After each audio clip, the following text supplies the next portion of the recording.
Alam niyo ba itong ano na to? Prutas ba ito, Nay? Hindi ito prutas.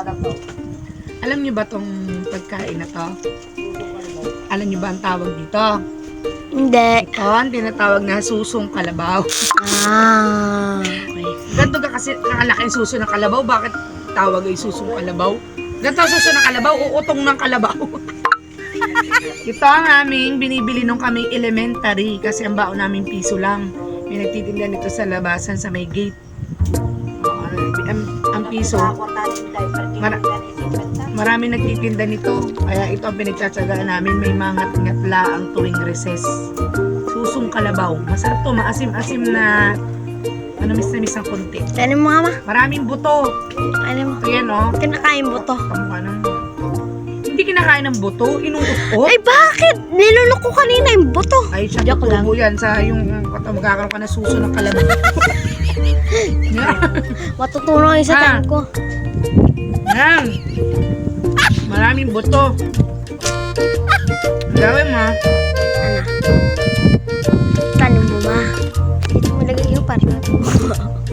Tatanggalin mo na yung mga nakabalot sa buto. Yung buto itatapon mo na yung puwet.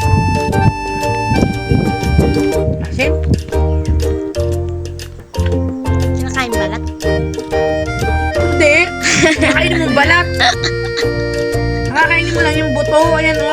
Kakatasin mo. Tatapon mo yung pinakabuto. Kakainin mo yung mga nakabalot sa buto. Kakabigyan Ikaw mo. kumain ba yan? Bigyan ako. Bigyan ako. Ahem? Ayaw ako.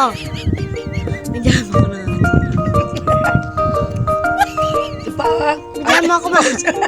Bigyan mo ako. Diba? Dami. Awag na pala, huwag mo na ang bigyan. Gano'n ang bili namin ito noon? Hindi naman piso. 1.00. Parang 1.00 magkano nga dollar. mga classmate?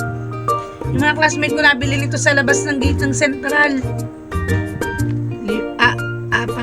Apat piso? Parang 25 isa. Ito ang binibili namin kasi kami mga walang baon. 25? 25 centavos.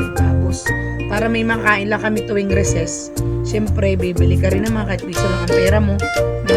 May mamaya-maya ka rin tuwing recess.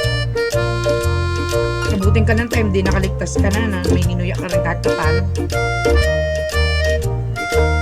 Susong kalabaw. Bye. Bye!